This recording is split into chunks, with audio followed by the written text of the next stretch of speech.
Good evening, everyone. Before the stories begin, don't forget to like and subscribe. Tell me in the comments where you're listening from and what time it is. The more you join in, the more these scary tales will return to your feed. Now let's step into the dark together. When I was 13, my parents sent me to stay with my grandparents in the countryside of Vermont for the summer. My mom said it was so I could get a break from city life and spend time in the fresh air. But I knew the real reason. They didn't have the money to send me to camp that year. And Grandma and Grandpa were the cheapest babysitters around. Their farmhouse sat on the edge of a dying orchard. Long rows of crooked apple trees stretched into the hills. The house itself was old, older than anyone in my family, with peeling white paint and a roof that looked like it sagged under the weight of time. My grandfather still split wood every morning and carried it in, even in July when the stove wasn't needed. My grandmother kept every curtain closed until sunset, saying too much sun aged the furniture. They were strange, but not in any way that set off alarms. At least not at first. The first night there, Grandma told me I'd be sleeping in the spare room upstairs, the one across from the attic door. "Don't mind the noises," she said as she pulled the blanket tight over me. Old houses settle funny. But her tone had something sharp to it, like she was warning me rather than comforting me. I asked what kind of noises, and she just smiled in that way adults do when they don't want to give you an honest answer. "Just the house," she said again and kissed my forehead. I should mention I've always been a light sleeper. Every creak and whisper in that house seemed extra loud in the dark. Around midnight, I woke to the sound of footsteps, slow, careful, directly above me. I froze, realizing they weren't coming from the hallway, but from the attic. My first thought was raccoons, but the steps were too heavy, too human. I pulled the covers up to my face and told myself it was my imagination. But then came the dragging sound, like something being pulled across the attic floor. My chest tightened. Every feeling told me not to move. It went on for several minutes, then silence. Eventually, tiredness took me back to sleep. The next morning, I mentioned it at breakfast. Grandpa's hands, twisted and scarred from decades of farm work, tightened around his coffee mug. He didn't look at me when he said, "Attic's been locked for years." Grandma just shook her head. Best not to bring it up again. That afternoon, when they both went out back to work in the orchard, I snuck upstairs. The attic door was plain wood with a rusted keyhole. Sure enough, it had a padlock on it, one that looked far newer than the door itself. I pressed my ear to the wood and held my breath.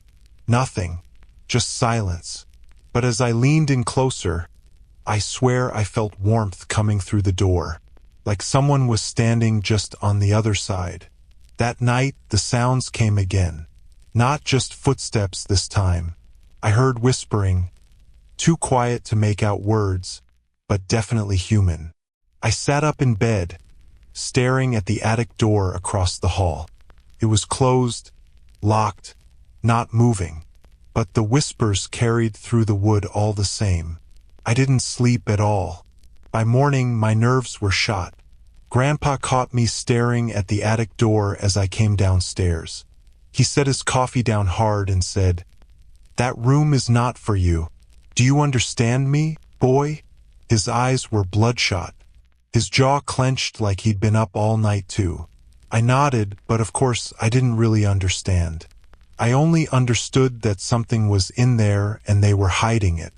On the third night, it got worse. The whispering turned into muffled crying, soft and low, like a woman weeping. It was so clear, so real, that I actually stood in the hallway barefoot, pressing my palm against the locked door. My skin tingled at the touch, and just as I leaned in closer, the crying stopped. Then a single knock came from the other side. I ran back to bed and buried myself under the covers, shaking until morning. At breakfast, I couldn't take it anymore. "There's someone in the attic," I blurted out. I heard them crying. Grandma dropped her fork. Grandpa's face turned so red I thought he'd burst. But instead of yelling, he leaned across the table and whispered, "Don't you ever say that again. Not in this house.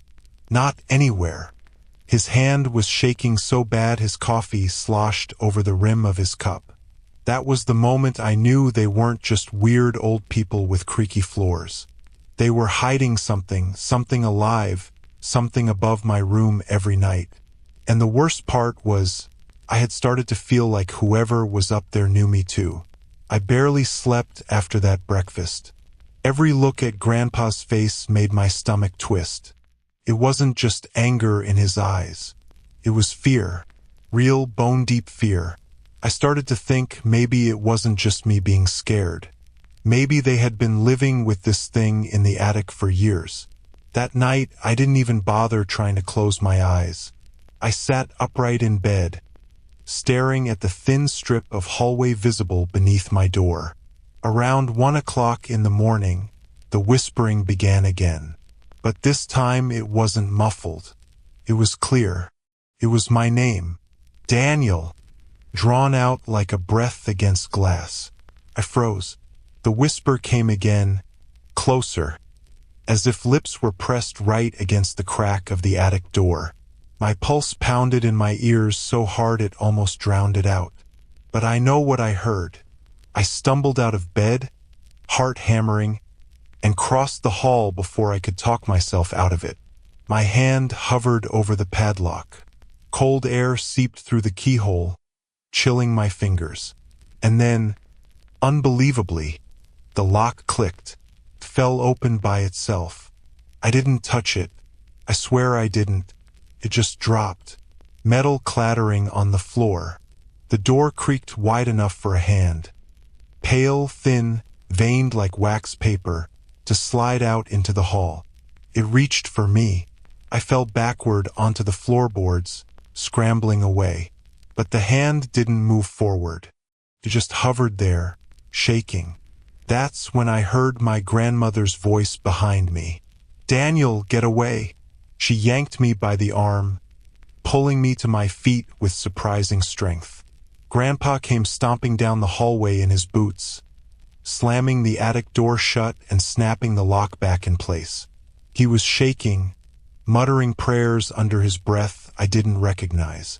I demanded answers right there in the hallway, my voice cracking. "Who's up there? What's in the attic?" Grandpa didn't yell. He just looked me dead in the eye and said, "Your grandmother's sister." My brain struggled to understand it. A sister? I had never heard a word about her. "She was sick," Grandma whispered, her face pale as chalk. "When we were young, she heard things that weren't there. She did things. Our parents locked her away, said it was better for everyone. You kept her," I stammered. "She's been up there all these years?" Grandma's lips trembled. "It wasn't supposed to be forever. We just couldn't let her out. She's not the same, Daniel. She hasn't been for decades." I wanted to scream at them, to tell them they were crazy, that you can't keep someone trapped like an animal. But before I could, the attic door shook violently, hard enough to rattle the frame. A voice, hoarse, rough, almost inhuman, rasped out, "Don't leave me."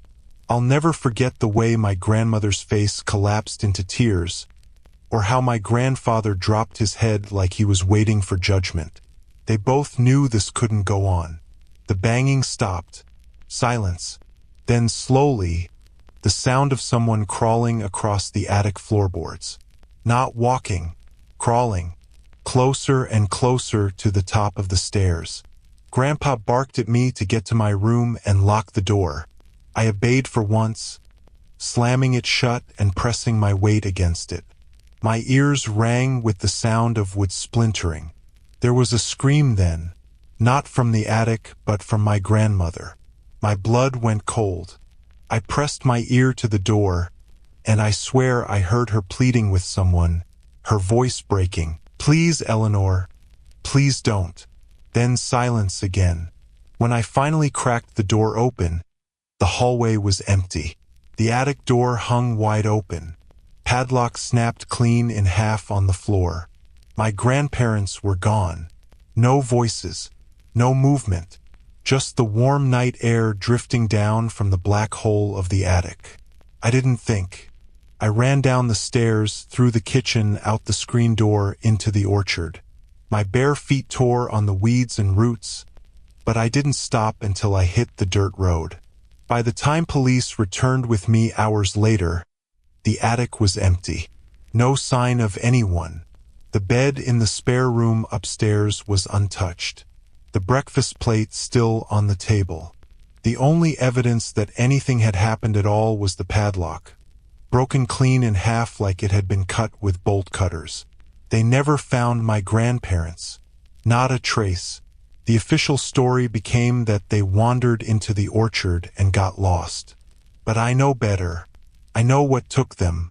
Sometimes at night, when the house is quiet, I still hear her voice, like a whisper crawling through the walls. "Don't leave me." When my mom first asked me to spend a week with my grandmother down in Florida, I thought she was exaggerating about how much help she needed. I was 19, fresh out of my first year of college, and the last thing I wanted was to waste my summer in a retirement neighborhood. But Mom was firm. "She needs company," she said, "and she listens to you more than she listens to me." So I agreed. Grandma lived in a cul-de-sac on the outskirts of Tampa. A row of nearly identical pastel houses curved along the street, each with perfectly trimmed lawns and driveways shaded by short palm trees. It looked like a postcard version of Florida living. Peaceful, quiet, almost too quiet. Her house was painted pale yellow with a small white porch and a ceramic flamingo stuck in the flower bed. From the outside, it looked warm and inviting. But the moment I stepped inside, I noticed something strange. Every curtain was shut tight, pinned into place with old thumbtacks. Not a single window let in daylight. Even in the middle of the afternoon, the house felt dim and stuffy, with just a couple of lamps glowing weakly in the corners. The air smelled faintly of mothballs, old paper, and something sour, like damp laundry that had sat too long in a washer. "Why is it so dark in here, Grandma?" I asked, pulling at one of the curtains. She reacted faster than I expected, slapping my hand away with surprising force. Her eyes were sharp and watery. "Don't," she whispered. "Too many eyes at night." I tried to laugh it off. "Too many eyes?" She didn't explain. She just shuffled to her recliner, muttering something under her breath I couldn't make out. I chalked it up to worry or memory loss. Mom had already warned me that her memory slipped sometimes.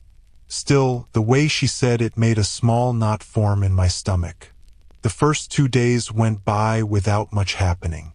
I took her to the grocery store, helped her pick up medicine from the pharmacy, and spent evenings watching old reruns of game shows with her. She asked me the same questions over and over: whether I was dating anyone, what classes I was taking, if I remembered the summer we'd gone fishing when I was a kid. She laughed at her own stories, even when she told them twice in the same hour. It was sad, but manageable. I kept reminding myself I was there to make sure she was okay. The nights, though, felt different. On the second night, I woke to a faint knocking. Just 3 soft taps, barely loud enough to hear over the hum of the refrigerator. I lay frozen in the guest bed, staring at the ceiling. After a few seconds, it stopped. I convinced myself it was the house settling, or maybe the palm branches brushing against the siding in the wind. Still, I had a hard time falling back asleep. When I mentioned it at breakfast, Grandma looked at me strangely and shook her head. "Old houses talk. Best not to listen too closely." That was all she said. The third night, I woke to something worse. I heard the clear creak of a door opening. My heart jolted as I realized it was the front door. I slipped out of bed, walked down the hallway, and froze in the living room. Grandma stood at the open screen door, her white nightgown fluttering in the humid breeze. The porch light cast her in pale yellow, and beyond her, the street was empty and still under the glow of lampposts. "Grandma!" My voice cracked. She turned her head toward me slowly, her eyes cloudy and unfocused. "They're waiting for me," she whispered. I rushed forward, gently taking her arm. "Who's waiting? It's the middle of the night. Come back inside." Her skin was ice cold despite the heat. She didn't fight me, but her eyes stayed fixed on the dark street outside as I pulled her back and locked the door. I guided her to her room and tucked her in like she was a child. She was asleep within minutes, leaving me shaken and wide awake the rest of the night. The next morning, she seemed completely normal again. She was sharp, frying eggs and teasing me about how long I slept in. When I brought up what had happened, she laughed. "You dreamed too much, Miles," she said, as if it had all been in my head. But later that afternoon, while folding her laundry, I found something in the pocket of her robe, a folded scrap of lined paper. It had my name written at the top in shaky handwriting, "Miles," and underneath, "When the street goes quiet, don't answer them." I must have stared at that note for 10 minutes straight, my mouth dry, my hands sweating. It was her handwriting. That night, I didn't even try to sleep. I set myself up on the couch, keeping the lamp on, waiting. Midnight came and went. At 1 o'clock in the morning, the house was silent except for the occasional groan of the air conditioning kicking on. But at 2:13 exactly, it started. 3 slow, careful knocks on the front window. My stomach lurched as I stared at the drawn curtain. The knocks came again, a little louder, and then a man's voice, calm and smooth, carried through the thin glass. "Margaret, it's time." I froze. Every hair on my arm stood up. My grandmother's name was Margaret. She came shuffling out of her bedroom, moving faster than I'd ever seen her. She pressed her wrinkled hand hard over my mouth before I could say a word.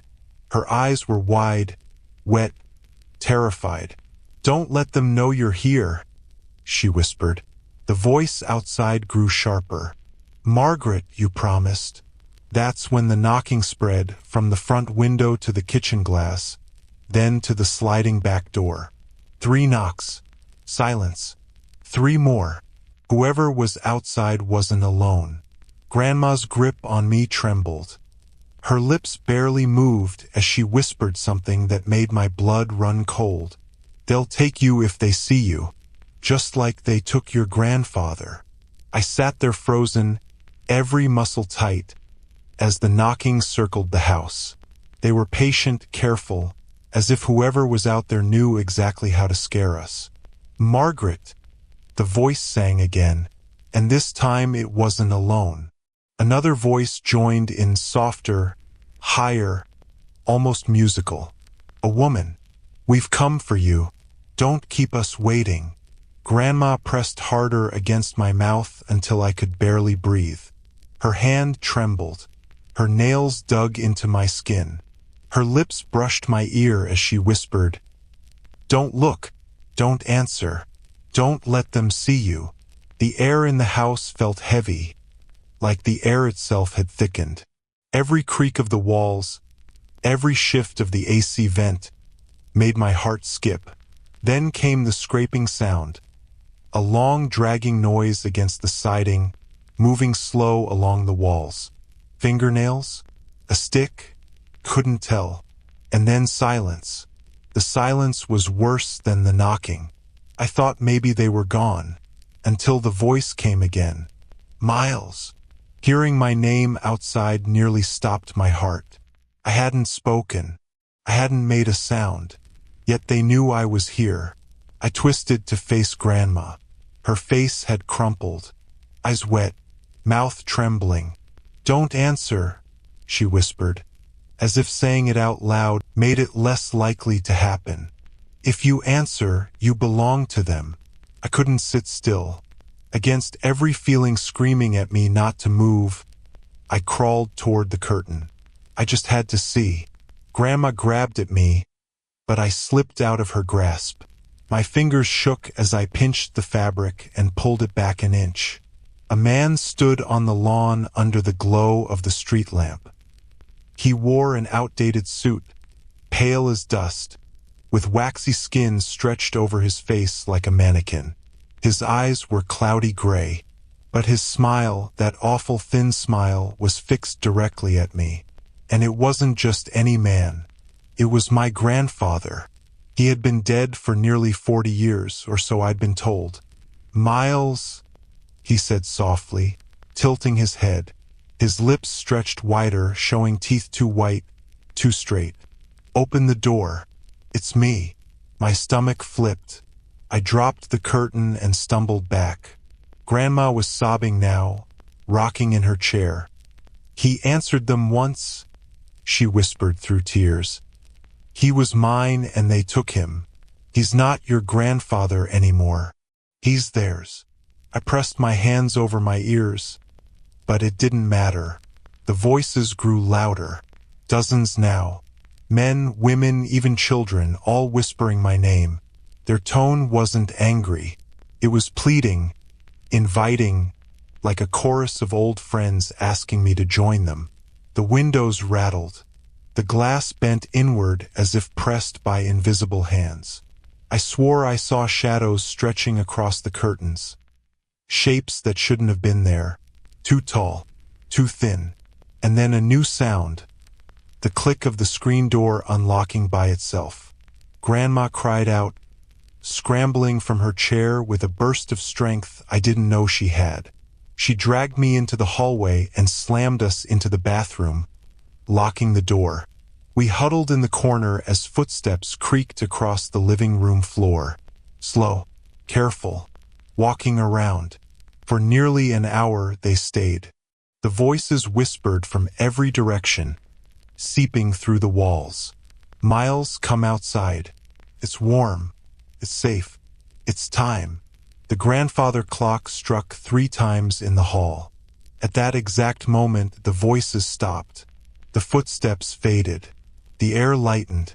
It was like someone had thrown a switch. We waited until dawn before unlocking the bathroom door. The house was empty. The screen door was closed. Nothing looked disturbed. Yet the heavy silence left no doubt that something had been inside. That morning, Grandma was exhausted. She sat at the kitchen table, her hands shaking as she wrote something on a fresh sheet of paper. She slid it across to me without a word.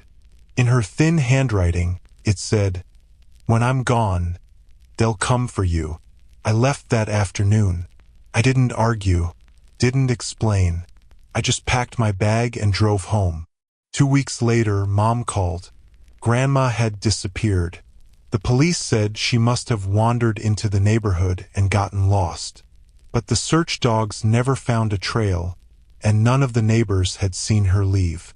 The only thing unusual inside her house was that every mirror had been covered with sheets, except one in the hallway. That one was uncovered, and a single smudged handprint was pressed into the glass, far larger than hers could have been. Since then, I've tried to tell myself it was all in her head, that maybe I imagined more than I actually saw. But late at night, when the world is quiet, I sometimes hear it again. 3 soft knocks at my window, and then a voice that sounds just like him. "Miles, open up. It's time." When my grandfather passed away, the family thought it was from natural causes. He was 89, weak, and had lived alone since my grandmother died years earlier. We were sad, of course, but it wasn't a shock. What did shock me was the letter. At the funeral, after everyone had gone home, my mother handed me a sealed envelope. She said Grandpa had left it specifically for me. My name, Harper, was written across the front in his shaky handwriting. Inside, there was a short note and a brass key. "My workshop is yours now. Go alone. Never bring the others. Trust only yourself." It rattled me. Grandpa had always been private, yes, but this was different. I didn't even know he had a workshop. Mom seemed surprised too. She told me there was an old shed behind his property she hadn't seen opened in years. Maybe that's what he meant. I couldn't shake the curiosity. A week after the funeral, I drove to his house. A creaky old place in upstate New York, now eerily empty without him. The shed sat at the edge of the yard, half hidden by overgrown bushes. Its padlock was rusted, but the brass key fit perfectly. The smell that hit me when I opened the door was thick and chemical, like metal polish mixed with mildew. The inside looked nothing like a shed. No lawn mower, no tools. Instead, there were shelves lined with jars, papers stacked in boxes, and wooden chests with iron clasps. And in the center, a large workbench. On it sat dozens of small wooden figurines. At first, I thought they were toys, but the longer I looked, the more wrong they seemed. Each figure was carved in amazing detail, the wrinkles of a face, the curve of a smile, even down to the folds of clothing. They weren't generic. They were familiar. I froze when I realized why. They were family. There was one of my mom as a little girl, wearing the same Sunday dress I'd seen in old photographs. Another of my uncle with his lopsided grin. Even my grandmother was there, captured in exact detail down to the brooch she always wore. And at the end of the row, a carving of me. It was me as a child, maybe 6 years old, holding my favorite stuffed bear. The bear I'd lost on a family road trip years ago. I hadn't seen a picture of it since. How could Grandpa have remembered that much detail? A chill ran through me as I scanned the table again. There weren't just carvings of people. Some of the figures had been broken, their faces split, their arms cracked. One was burned, its body blackened with ash. I recognized them too. My cousin Andrew, who died in a house fire. My Aunt Elise, who'd been killed in a car crash. I felt dizzy, my stomach twisting, as I backed away from the bench. This wasn't just a hobby. This wasn't innocent. In the corner, covered by a cloth, was a larger shape. My hand shook as I pulled the fabric away. It was a figure too, but life-sized. It was my grandmother. Every wrinkle, every strand of hair, her brooch pinned in place.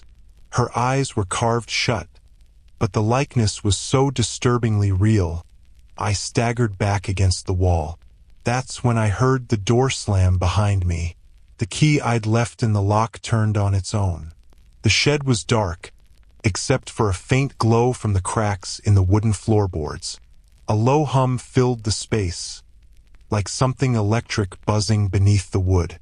And then I heard it, a whisper, came from the figurines. Not one, all of them, whispering in unison, soft and desperate. I couldn't make out words at first, but as I leaned closer, they grew clearer. "Help us!" The whispering filled the shed, surrounding me like the walls themselves were breathing. "Help us! Help us!" The carved faces of my family flickered in the faint glow from below, their expressions frozen in wood, yet somehow pleading. I staggered back, clutching the edge of the workbench. My pulse thundered in my ears. This couldn't be real. It had to be some kind of trick. But when I lifted the figurine of my mother, a small carving of her as a girl, the whispers grew louder, sharper, like static pressing directly into my skull. I dropped it instantly. The moment it hit the bench, I heard something else. A voice clearer than the rest. "Harper." I froze. The sound wasn't coming from outside. It came from the figure of my grandmother, the life-sized carving standing in the corner. Her wooden lips hadn't moved, but the voice was hers. "Don't stay here," it whispered. He'll take you too. My legs nearly gave out. I stumbled toward the door, yanking at the lock, but the key spun uselessly, jammed from the outside. I slammed my shoulder against the wood, but the door wouldn't budge. The humming beneath the floorboards grew louder. The cracks glowed brighter, pulsing like a heartbeat. Then, one by one, the figurines began to shift. Not by much, just the smallest tilts of heads, the faintest turns of their carved hands. But it was enough to send me into blind panic. I kicked at the floorboards, prying one loose. Beneath it wasn't dirt like I expected. It was stone. Smooth, cold stone marked with symbols I couldn't recognize. The glow leaked from the cracks between them, burning white like melted metal. And under the hum, there was something else. A pulse, a breath, something alive beneath that floor. My grandfather hadn't been carving for art. He'd been binding. I looked again at the broken figures, my cousin, my aunt. Their cracked, burned likenesses lined up with the way they had died. The realization clawed at my chest. Grandpa hadn't been remembering them. He'd been collecting them, holding them, or worse. The whispering rose to a shriek. The figurines rattled against the bench, their tiny limbs clattering. The life-sized carving of my grandmother trembled, her head jerking as if fighting invisible strings. Her voice came again, desperate now. He made us stay. Don't let him keep you too. And then, over her words, a new voice thundered, deep, commanding. My grandfather's. You opened the door, Harper. You accepted the gift. I clutched my ears, but his voice wasn't in the room. It was inside me, vibrating through my ribs. The key in the door rattled, then snapped in half, the metal clinking to the floor. I was trapped. The glow beneath the boards exploded in a blinding flash. When I could see again, the figurine of myself, the little wooden child holding the stuffed bear, had moved. It no longer sat on the bench. It was in my hands. I dropped it with a scream, but it clung to my palms like it was stuck there. I tried to throw it away, but my fingers wouldn't let go. The whispering poured into my head all at once. Every voice, every family member, screaming inside my skull. And then the wooden figure opened its mouth. My own voice came out. Help me. The lights snapped out, plunging the shed into darkness. The voices silenced in one crushing instant. When I finally stumbled free hours later, the door swung open as if it had never been locked. The shed stood silent in the dawn light, the carvings perfectly still, just wood again. I told myself to burn it, to torch the whole place to the ground. But I couldn't, because the figurine of myself was gone. And sometimes at night, I wake up to the sound of tiny wooden feet scraping across my bedroom floor. When my grandmother was admitted to a nursing home outside Cleveland, my family told me it was the best option. She was 82, frail, and had begun slipping into bouts of confusion. The place looked clean, professional, and quiet enough. Everyone said she'd be safer there than living alone. I wasn't convinced. My name's Colleen, and I had always been close to my grandmother. She practically raised me while my parents worked 2 jobs. Leaving her in a sterile building with strangers felt like betrayal. To ease my guilt, I promised myself I'd visit every day after work. The first week, everything seemed normal. I'd sit with her in the common room, listening to her soft ramblings as she knitted, or we'd go for slow walks around the small garden out back. She seemed weaker, yes, but nothing unusual. It was the second week when things shifted. I came one evening to find her room ice cold. The thermostat was broken, they told me, but that didn't explain why the curtains were drawn tight and every surface smelled faintly of bleach. My grandmother sat upright in bed, stiff, her knitting needles frozen in her lap. When she saw me, her cloudy eyes widened. She gripped my hand with surprising strength. "You can't let them take me," she whispered. "Grandma, who?" I asked, forcing a smile. Her lips trembled. "The ones who walk at night. They already have the others." I thought it was confusion, memory loss, but her nails dug into my palm until they broke skin. Her voice grew urgent. "Colleen, you must promise me. Don't fall asleep here. Don't let them see you." That night, as I left, I asked one of the nurses about her strange behavior. The woman smiled politely, too politely, and said patients often made things up when their memory faded. "Try not to take it to heart," she told me. But as I walked through the hallway, I noticed something odd. Half the rooms were empty, their doors open, beds stripped bare. I could have sworn they'd been occupied the week before. The next day I visited earlier. The staff were bustling, wheeling food carts, checking vitals. Nothing seemed unusual. But in the afternoon, I heard something down the hall.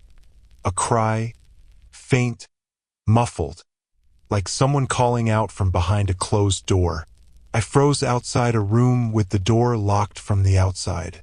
The sign still had a resident's name, but when I asked about them, a nurse frowned and said there was no one assigned there.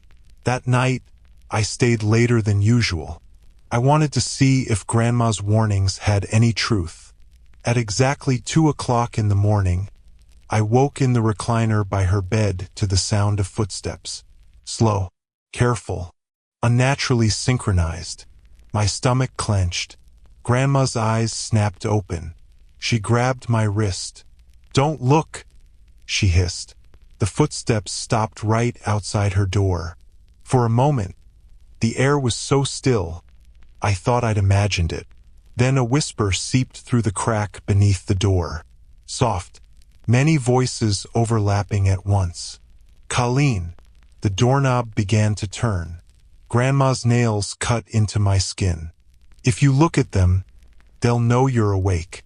My lungs burned as I held my breath, forcing my eyes shut. The door creaked open.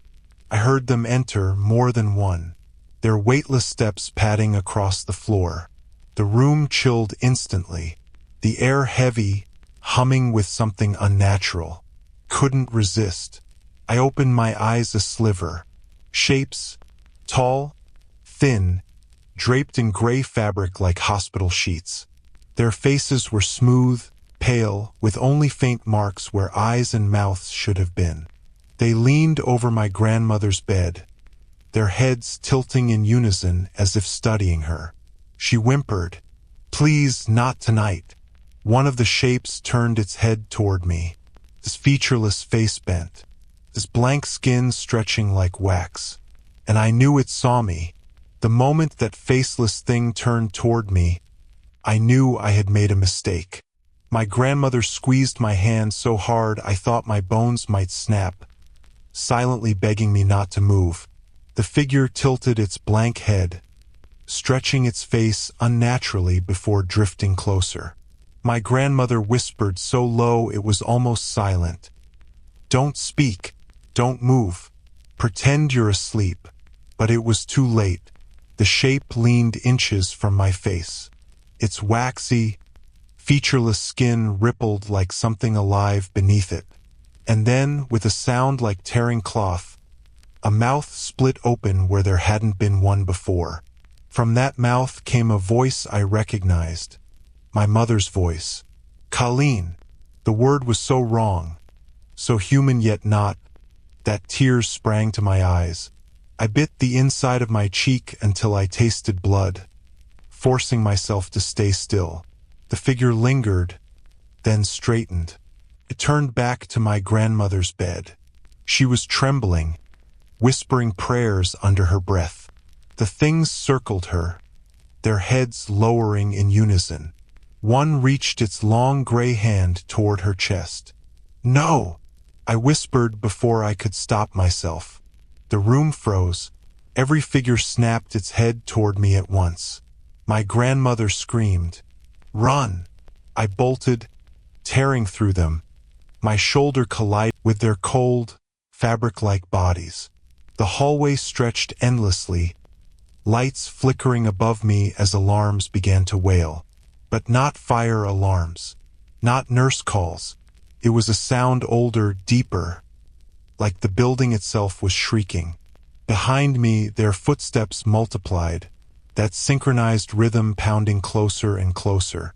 I didn't stop until I burst through the front doors into the night air. I ran to my car, shaking so hard I could barely get the keys in the ignition. When I finally sped off, the building loomed in the rearview mirror, silent again, as if nothing had happened. I should have gone back for her. I should have done something, but I didn't. I drove away. The next morning, my mom called. Grandma was gone. The staff said they found her bed empty. No sign of struggle. No record of her being let out. Just vanished. When I pressed, they said her file was archived, like she'd never been admitted at all. I went back, demanding answers. The head nurse smiled politely and told me I must be mistaken. "We've never had a patient by that name," she said. But I saw it on the wall in the common room, a framed group photo of residents taken only a month before. My grandmother was in it, and so was I, standing in the back row, pale and blurred, a faceless figure resting its hand on my shoulder. I staggered out of the building, while burning my throat. I drove until I didn't recognize the roads, and still the image haunted me. That night, when I finally collapsed into bed at home, I woke to the sound of footsteps outside my door. Slow, careful, unnaturally synchronized. When my grandfather died, everyone in the family expected his modest belongings to be divided evenly. He wasn't a rich man, but he owned land in rural Pennsylvania and had saved a surprising amount from his years as a coal worker. But when the lawyer read the will, my name was the only one mentioned. The entire property, the farmhouse, the land around it, even his old savings account, was left to me. The lawyer said my grandfather had been very clear about it, even changing the will only a year before he passed. The rest of the family was furious. My uncle stopped talking to me, and my mother cried for days, convinced she'd done something to upset her father in his final years. I didn't understand either. I'd loved my grandfather, sure, but I wasn't his favorite. At least I hadn't thought so. Still, I drove down that week to see the property. My name's Jonah, and at the time I was 23, fresh out of college, broke, and suddenly holding the deed to a place I'd only visited a handful of times as a kid. The farmhouse sat on a hill at the edge of a forest. The roof sagged, the porch tilted, and the windows were cloudy with age. Inside, the air smelled like dust and iron. Everything was exactly as I remembered: the old recliner, the wood stove, the smell of tobacco soaked into the wallpaper. But the basement was new to me. Growing up, Grandpa had never let anyone go down there. When I asked, he'd say it was just storage. But now the will included a line that unsettled me. The cellar holds the truth. Keep it locked until the time comes. Of course, I went down there that first night. The basement door creaked open with a draft of air that smelled of soil and something metallic. The stairs groaned under my weight as I went down into darkness. At the bottom was a single bare bulb swinging above a dirt floor, and in the center of the room, a circle carved into the earth. It was deep, maybe 6 feet across, lined with stones marked in symbols I didn't recognize. At the edges of the circle sat objects: a cracked porcelain doll, a rusted lantern, an old wedding ring, and what looked disturbingly like a lock of hair tied with twine. I stood frozen, staring. This wasn't storage. This was purposeful. The air seemed heavier down there, like it clung to my lungs. As I stepped closer, I saw something even stranger. Carved into the wall above the circle were names. Dozens of them. Some I didn't recognize, but others I knew well. Family names. My uncles. My mother. My cousins. Even mine. The dirt shifted. First I thought it was a rat.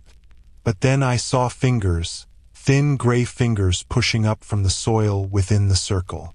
They clawed at the surface but never crossed the line of stones, as if trapped. I staggered back, my heart hammering in my chest. The fingers withdrew. Silence returned. I bolted upstairs, slamming the basement door shut. My hands shook so badly I could barely lock it. All night, I lay awake, trying to convince myself it was exhaustion, grief, stress, anything but real. But when morning came, there was a note slid under my bedroom door. The handwriting was my grandfather's. The circle breaks tonight. Be ready.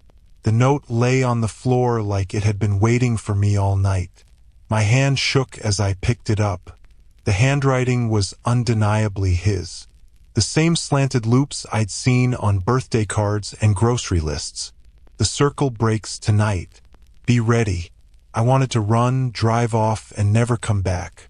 But the thought of leaving that basement behind for someone else to find made me sick. I had to know what he'd done. All day the house felt wrong. The air was too still. The walls seemed to lean in. I tried distracting myself. Cleaned the kitchen, sorted old mail, even fixed a leaky faucet. But my eyes kept drifting back to the basement door. At sunset, the temperature dropped unnaturally fast. My breath fogged in the air inside the living room. From below came faint noises, scratching, shifting, like something restless under the floor. When the old grandfather clock in the hall struck midnight, the sound rose to a chorus. I grabbed a flashlight and forced myself to unlock the door. The stairs moaned as I went down, every nerve in my body begging me to turn back. The basement was alive. The circle glowed faintly, the carved stones pulsing with dull red light. The soil inside writhed as pale hands clawed at the surface. Dozens of them, faces pressed against the dirt, mouths opening in silent screams. The names carved into the wall burned faintly, one after another. My family's names. Some glowed brighter than others, as if the dead were being counted. And then I saw it, at the very bottom of the list, fresh and raw like it had just been carved. Jonah. My flashlight flickered. The ground inside the circle split with a crack, and something began pulling itself upward. Not just hands this time. Shoulders. A body. A head. Its face was blurred, shifting between features I recognized and ones I didn't. My uncle's eyes, my cousin's nose, my mother's jaw, all stitched into one. The voices came all at once, overlapping into a roar. Help us. Join us. Finish what he began.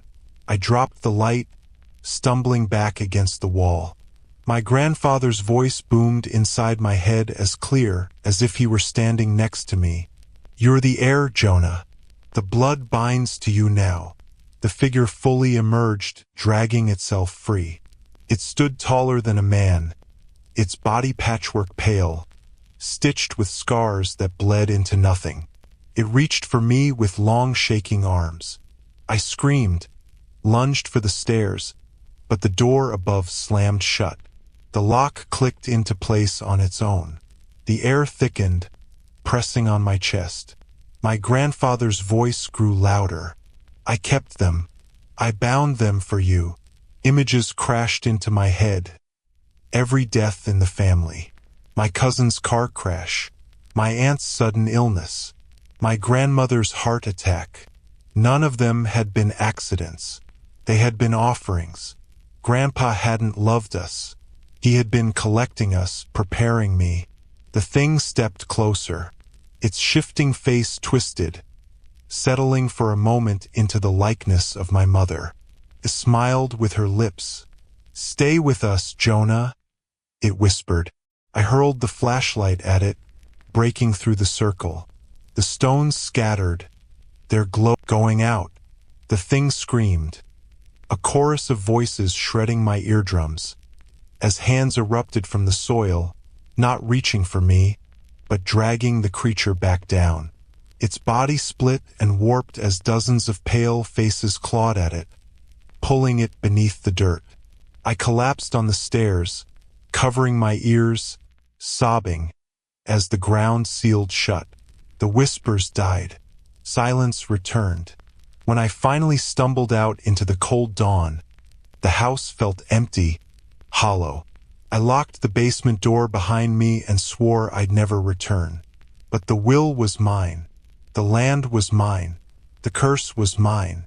And last night, back in my apartment miles away, I found something waiting under my bed.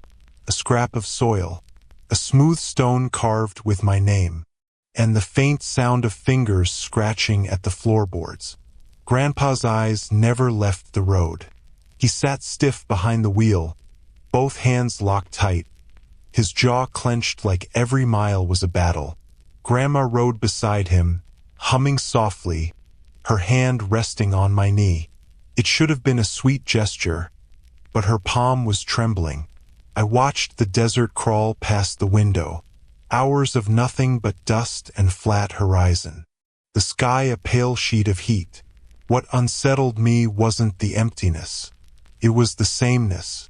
No road signs, no gas stations, no power lines, just black roads stretching endlessly forward, as if the world had shrunk down to this single strip of road. At first, I thought maybe it was just Nevada being Nevada. But 3 hours in, when my phone lost service completely and even the GPS map turned into a blank screen, I started to wonder. Where are we headed again? I asked, trying to sound casual. Grandma smiled, her lips quivering at the corners. Ash Hollow. It's tradition. The way she said it made my stomach tighten. I leaned back in the sticky leather seat. The air conditioning had died halfway through Arizona, so sweat pooled at my collarbone. The car smelled like gasoline, old seats, and lavender. Grandma's perfume clawing in the heat. I tried rolling down the window, but Grandpa's voice cut sharp and low. Leave it shut. I froze. Why? Dust? He muttered, though the air outside looked still. His knuckles flexed white on the wheel. We stopped only once all day, at a gas pump in the middle of nowhere. A single rusted pump leaned beside a boarded-up diner. The windows were so clouded I couldn't see inside, but I swore something shifted behind the glass. As Grandpa filled the tank, I wandered a few feet, kicking dust. That's when I noticed the flyer stapled crooked to the pump. Missing teenager. Last seen heading west. The picture was old, the paper bleached by sun, but the girl's face was young, maybe my age.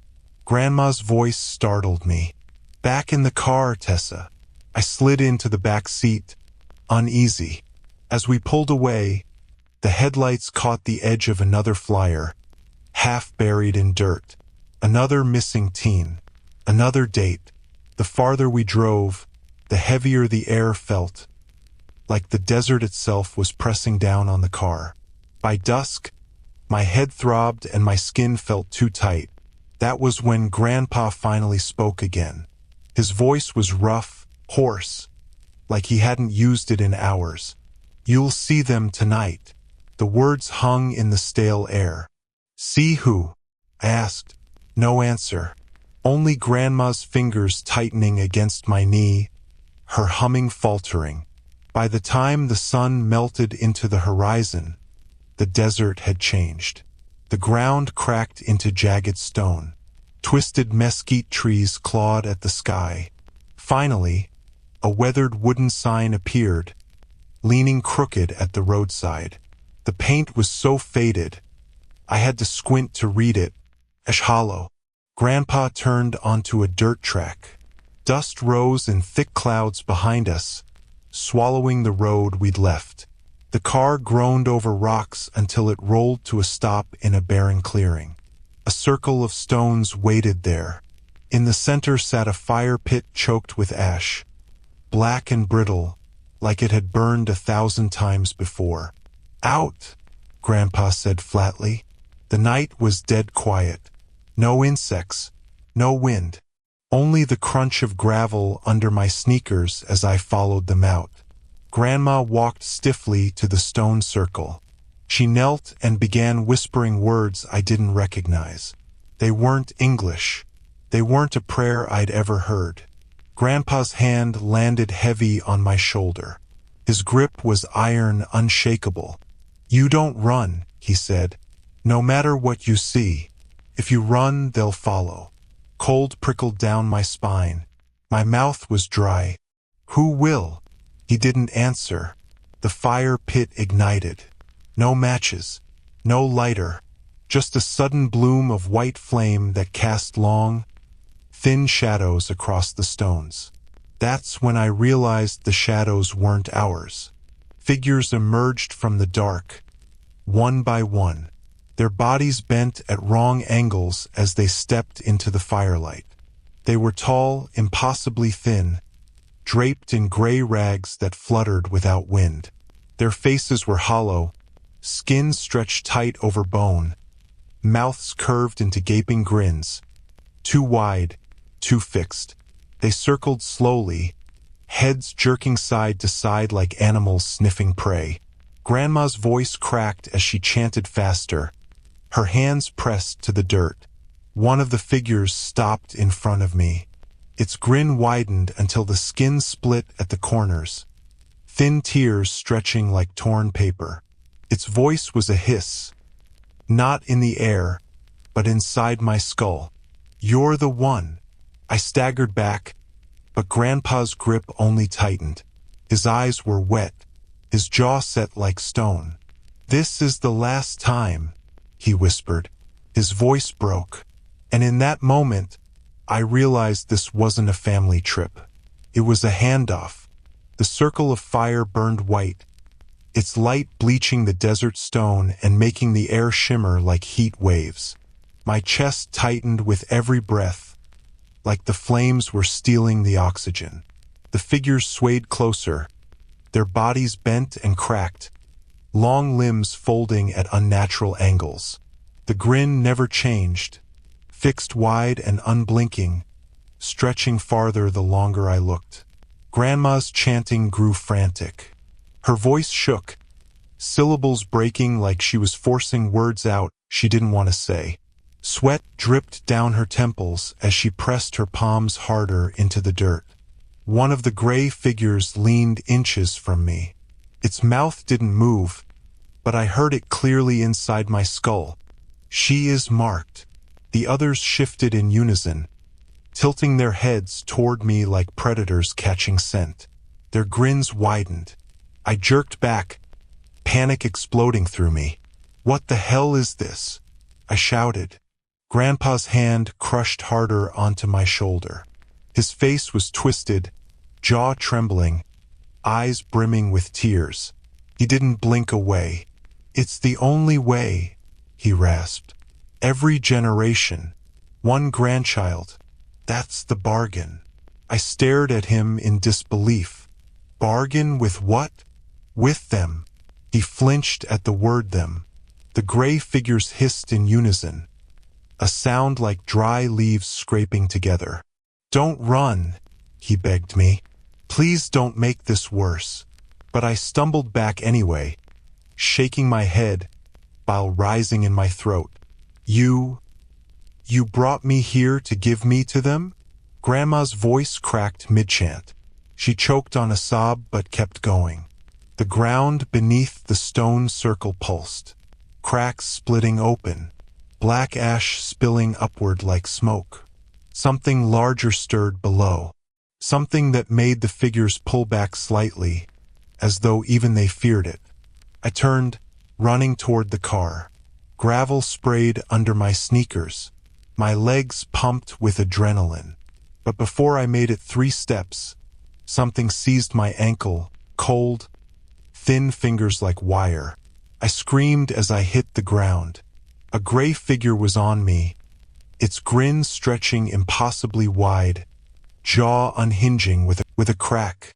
From its gaping mouth poured a sound. Not words, but voices. Dozens. Hundreds. Screams layered over whispers, layered over cries for help. I clawed at the dirt, kicking, but more hands erupted from the shadows, pinning my wrists. Grandpa's shout cracked through the chaos. "Take her! Leave the rest of us!" The betrayal shattered me more than the hands dragging me back. My own blood, my grandparents bargaining me away like livestock. The gray figures pulled me to the fire pit. The white flames flared higher, nearly blinding. The air stank of burning hair and iron. I twisted, sobbing, my throat raw from screaming. Grandma's voice faltered. Her chant broke. The figures hissed all at once, snapping toward her. She froze. For a moment, the desert was silent except for the crackle of flame. Then they descended. I'll never forget the sound. Her scream was cut short, strangled, as the gray things swarmed her, tearing into her like fabric, unraveling her shape into threads of shadow. Her body collapsed into ash before it even hit the ground. Grandpa fell to his knees, shaking, whispering apologies that no one heard. The figures turned back to me. One leaned close, its hollow face brushing mine. Its voice was colder now, satisfied. "You are not the first. You will not be the last." The flame swallowed my vision. The world tilted, folding in on itself, and suddenly I wasn't in the desert anymore. I was in a void, endless black, filled with the sound of voices. Children, teenagers, sobbing, begging, screaming. Faces flickered in the dark, pale and terrified. And I realized what Ash Hollow really was. It was a cage. Every grandchild offered for generations. Every soul trapped here, feeding something vast and unspeakable beneath the earth. And now I was one of them. The last thing I heard before the void sealed shut was my grandfather's voice breaking apart in grief. "I'm sorry, Tessa. Forgive me. But even if I wanted to, I couldn't, because in the blackness, something opened its eyes. And I knew it wasn't done with my family. The drive out to my grandparents' farm felt longer than it should have. Once you passed the last town, the road narrowed into a 2-lane strip with corn pressing right up to the shoulders. No billboards, no traffic, just green walls on both sides. My mom dropped me off at the driveway, hugged me too tightly, and drove away without looking back. She said spending the summer here would be good for me. Grounding, she called it. But the moment the car disappeared down that empty road, I knew grounding wasn't the right word. The house squatted at the edge of the fields. 2 stories of peeling white paint and a roof sagging under the weight of years. The screen door creaked open before I even reached the porch. Grandpa stepped out, tall and stiff, eyes sharp but hollow. He didn't smile. His handshake was bone-crushing, like he was testing my strength. Grandma followed. She kissed my cheek, but her lips barely brushed me. And when I looked into her eyes, I saw something brittle. She looked like she hadn't slept in weeks. Neither asked me how I'd been since Dad died. Neither said they were glad to see me.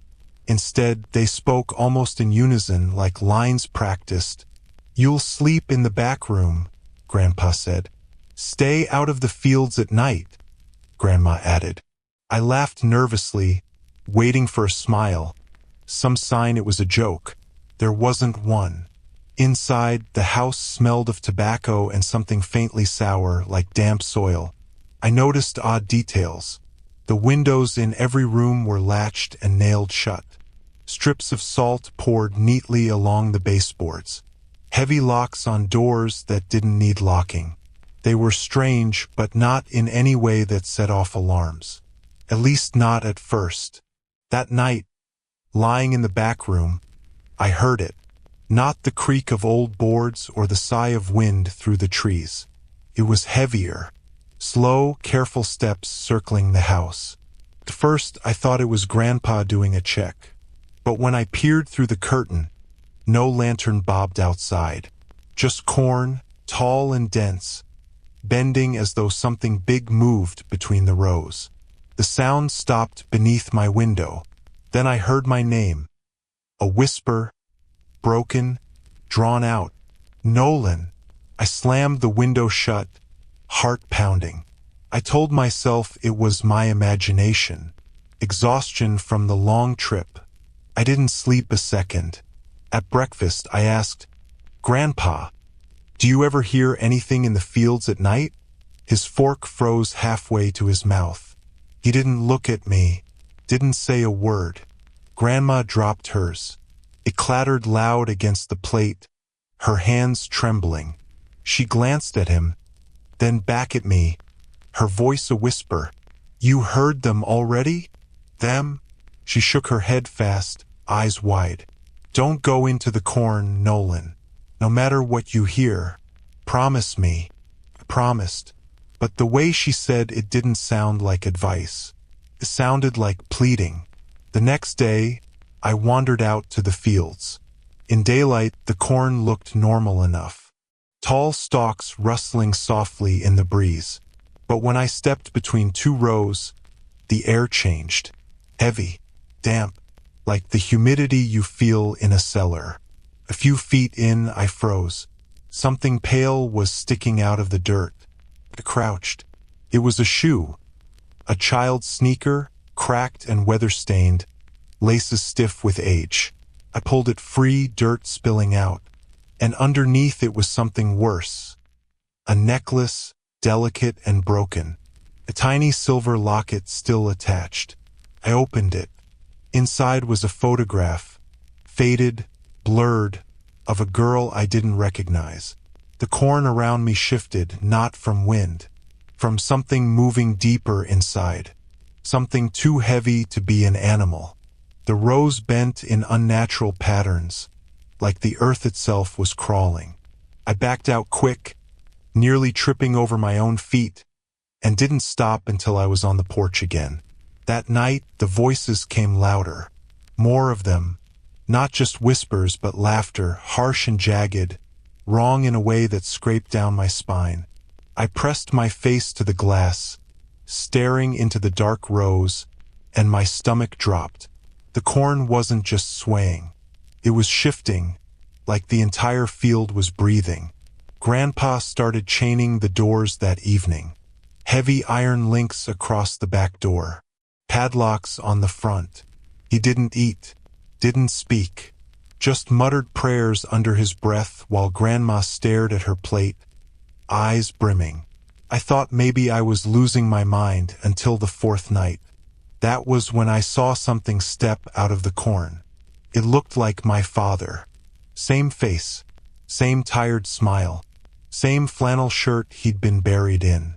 He stood in the yard, dust clinging to his boots, staring up at my window. My throat closed, my chest ached, tears blurred my vision. He lifted a hand, palm out, and his voice rose soft, coaxing. "Son, come out. I'm not gone. I was waiting for you." Every cell in my body screamed it was impossible. But grief makes you weak. I reached for the window lock. Then Grandpa's hand seized mine in an iron grip. His face was pale, his eyes burning. "That's not your father," he whispered hoarsely. "That's what the fields keep. And if you open that door, it'll never let you go." Grandpa's grip on my wrist was crushing.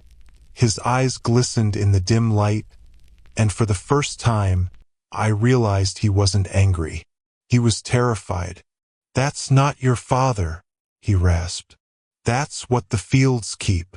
I froze, staring out the window. The man who wore my father's face tilted his head slowly, like a crow. His smile stretched too wide, skin splitting faintly at the corners. "Come out, Nolan," he said again. But this time, the voice was wrong. Too many layers, like echoes stacked on top of each other. My father's voice, and others beneath it. I staggered back, choking on a sob. Grandpa yanked the curtain closed. "Don't look at it." "What is it?" I whispered. He didn't answer. He just slid the chain lock across the window, as if that flimsy metal could keep something like that out. That night I didn't sleep. I sat on the floor of the back room, staring at the door, while voices whispered from the corn until dawn. When morning came, I confronted them. "Tell me the truth," I demanded over breakfast. My voice cracked, but I held my ground. "What's in the fields?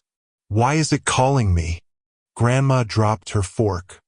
Her shoulders shook as silent tears rolled down her face. Grandpa finally looked at me. His face was gray with age, lines carved deep from decades of work or guilt. "The corn doesn't grow on its own," he said. "We don't tend it. We don't water it. We don't harvest it. We just keep it." "Keep what?" His jaw clenched. "What the ground gives us. What it demands in return." My stomach turned. "Demands?" Grandma's voice broke. "Children, Nolan. It always takes children." The room spun. I wanted to laugh, deny it. But then I remembered the shoe in the dirt, the necklace, the missing girl's photo still tucked in my pocket. "No," I said, shaking my head. "That's insane." Grandpa slammed his fist against the table, startling me so badly I jumped. His eyes burned. "You think I wanted this? You think we chose it? Your father." His voice cracked. "Your father was the first we couldn't save. And it's been hungry ever since." Grandma sobbed into her hands.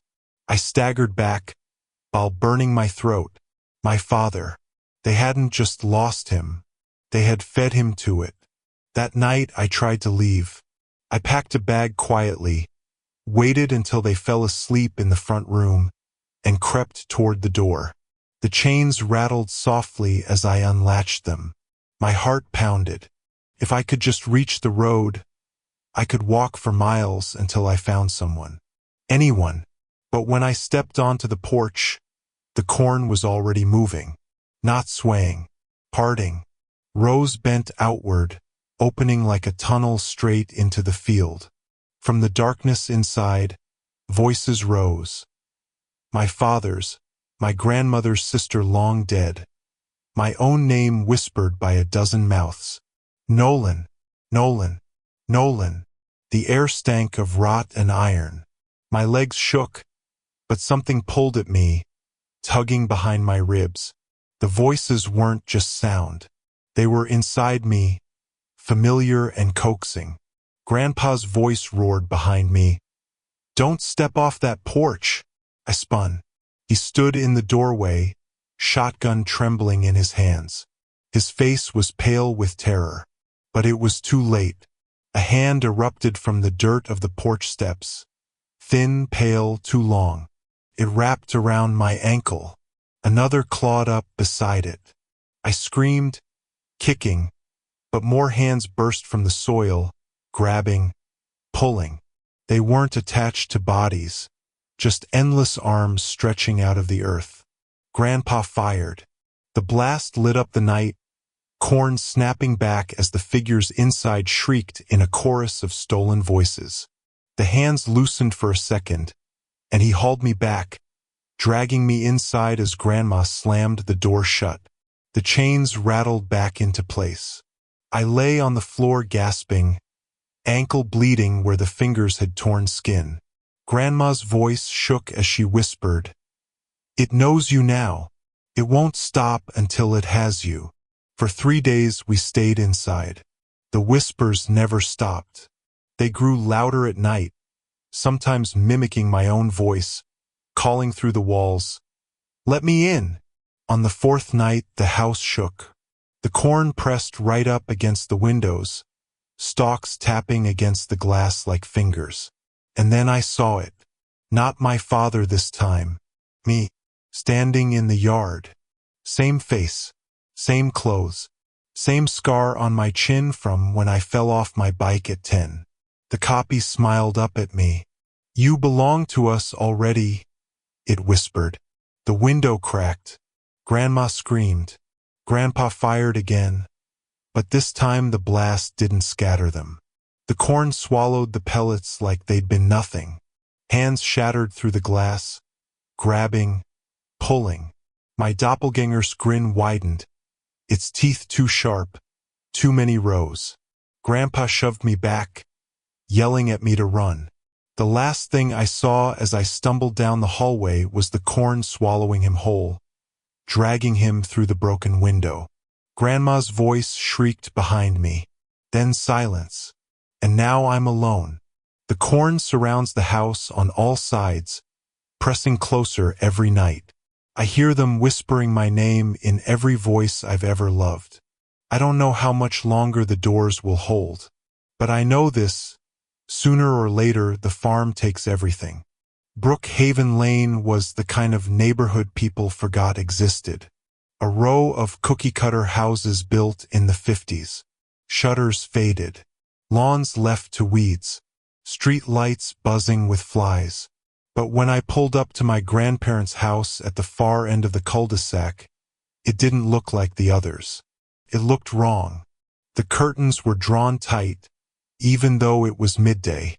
The lilac bushes out front had grown into a tangled wall, their branches twisting over the porch rails like claws. Every other driveway had cars, bikes, the signs of families living their lives. My grandparents' driveway was empty, the pavement cracked, the mailbox leaning half open like a mouth that had forgotten how to shut. Grandpa was gone. He died a month before. That's why my mom sent me here. To keep Grandma company, she said. She hates being alone in that house. I dragged my suitcase up the porch steps, each board groaning under my weight. Before I could knock, the door creaked open. Grandma stood there, thinner than I remembered, her skin sallow, eyes rimmed with red. She hugged me stiffly, her bones sharp under my arms. And when she pulled away, her gaze shot immediately toward the ceiling. "You'll sleep upstairs," she said quickly. "In your mother's old room." Her voice wavered, like she was trying to get the words out before she lost her nerve. The house smelled faintly of mothballs, but beneath it was something else. Damp, metallic, like blood left too long in the air. I noticed things right away. Every mirror in the house was covered with yellowed sheets, corners pinned tight with rusted nails. The clocks were all stopped, every single one frozen at 3:17. And the attic door at the end of the upstairs hall was locked with a padlock so large it looked like it belonged on a warehouse, not a suburban home. That night, I lay in the room that had been my mother's. The wallpaper was peeling faded stripes. The shelves still lined with porcelain dolls whose eyes seemed to follow me no matter where I moved. But it was the ceiling that unsettled me most. Dark stains spread outward from the corners, branching like veins across the plaster. They looked fresh, too fresh. I told myself it was just water damage. But I couldn't shake the feeling that the stains weren't leaking down. They were spreading outward. Sometime after midnight, I woke to a sound above me. At first, I thought it was the house settling, but it kept going.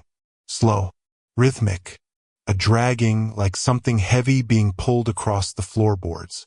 There was no room above mine, just the attic. I held my breath. The dragging stopped. Then came the whispering. Faint at first, just a hiss through the plaster. I pressed my ear to the wall, and that's when I heard it clearly. My name, Eli. The voice was soft, familiar. I bolted upright, heart hammering, and stumbled down the stairs 2 at a time. The kitchen light was on. Grandma was sitting at the table, her hands folded, staring at nothing. Her lips were moving silently. "You heard it," she said before I could speak. Her voice was flat, resigned. My throat was dry. "What is it?" She finally looked at me, and her eyes were wet with something like guilt. Her lips trembled.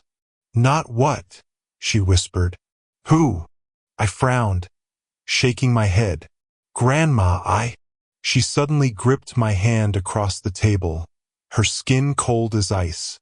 Her gaze flicked upward again, toward the ceiling, toward the stains spreading like veins. Her voice broke as she whispered so low I almost didn't hear it. "It's your turn now." Grandma's grip on my hand was like iron. Her eyes glistened with tears, but her voice was steady, like she'd been preparing to say those words my whole life. "It's your turn now." I yanked my hand free, stumbling back. "My turn for what?" She didn't answer. She only looked up at the ceiling, where the stains had spread even farther, dark veins spidering across the plaster. Something dripped, thick, black, landing with a soft pad on the table between us. "Grandma," I whispered. "What's in the attic?" Her lips trembled. "Not what. Who?" That word again. "Who?" Before I could press her, the sound came back, the dragging above us. Slow, careful, circling directly over the kitchen table. Then silence. And then 3 knocks from the ceiling. Not random creaks. Knocks. In rhythm. Grandma flinched but didn't move. "Don't answer," she whispered, clutching her chest. "Don't ever answer." But I couldn't sit still. My legs moved before my mind caught up, carrying me up the stairs toward the attic. The air grew colder with each step. By the time I reached the landing, my breath was fogging in the hall. The padlock on the attic door rattled softly, shaking against the wood like something inside was pulling at it. I froze. My name hissed from the crack beneath the door. "Eli." I staggered back. It was my mother's voice. She died when I was 10. My hand reached out on its own. I needed to hear her again to believe. Then another voice joined hers. My grandfather's. And then dozens more. Layered, whispering, hissing, crying. All familiar. All family. The padlock snapped. The door creaked open, and the smell hit me first. Rot, iron, and something sweet, cloying, like spoiled fruit. Inside, the attic was pulsing. The walls themselves seemed to breathe, plaster stretching and collapsing like lungs. Stains bled down from the rafters, dripping onto the warped floorboards. And in the center, crouched in the dark, was something that made my mind rebel. It had no shape I could describe. Faces pressed outward from shifting flesh.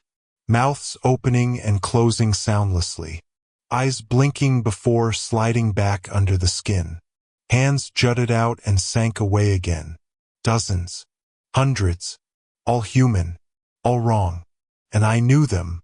I recognized the curve of my mother's cheek. My grandfather's jaw. A cousin's eyes. Faces of family long dead. All of them here. All of them bound into this thing. It turned toward me, and when it spoke, every voice I'd ever loved poured from its mouths. "We kept you safe. We fed it for you. Now it's your turn." I screamed, slamming the door, but hands shot through the gap. Cold, wet, grasping my wrists, my throat. I tore free and tumbled down the stairs as Grandma staggered toward me, tears streaking her face. "I'm sorry, Eli. We all had our turn. That's how we survived." She pushed me toward the door. "Run." But I couldn't. The house itself groaned, walls shuddering, veins of black spreading like cracks through the ceiling and down the walls. The voices swelled, deafening, pulling me back up the stairs. Grandma fell to her knees, sobbing, as the front door slammed shut on its own. I clawed at the doorknob, but the air thickened, heavy, like the whole house was breathing against me. I turned, choking on terror, as the attic door burst wide open. The thing spilled out, faces stretching, hands clawing, dragging itself down the hall toward me. Every voice screamed my name at once. Eli. I ran through the kitchen, into the living room, slamming into walls as the floor buckled beneath me. But no matter where I turned, the whispers were already there. Ahead of me, inside me. Grandma's scream cut through the house, high and piercing. I spun just in time to see her dragged up the stairs by dozens of pale hands. Her eyes locked on mine as she vanished into the attic's mouth. And then silence. The house went still. The air settled. I thought it was over until I looked at the walls. The wallpaper bulged.